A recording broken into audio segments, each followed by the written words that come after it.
De buurtkastjes of fotjouwkastjes zijn een heel tijd populairder initiatief.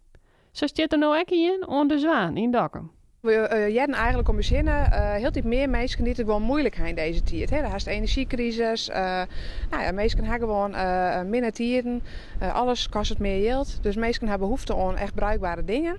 En toen hebben we zoiets van, wat kunnen we ermee? Nou, samen met Ben hebben we een kastje gekocht, in mijn corset en schilderen maar een goede laag dat er boeten stinken in. En vult met producten. En lanceert op Facebook, ja. Mensen die het wat missen kennen, maar je dit zonder afspraak in het kastje lezen. Dat mag je allerhande producten wezen, als ze maar skin binnen en net hoe de datum en ongeopend natuurlijk.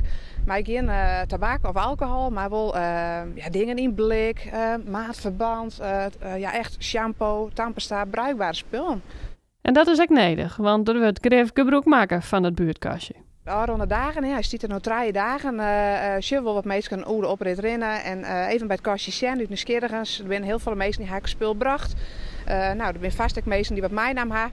Maar daar heb ik gelukkig het zicht net op. Mensen een keer heel erg anoniem eigenlijk iets pakken. Het staat wat nice dus huis. Het grenst hier aan het bos. Dus mensen kunnen eigenlijk heel anoniem hierheen rennen. Het is net in het zicht van een bepaalde wenkenhemmer. Dus pak was nodig gast. Dat is echt de oproep.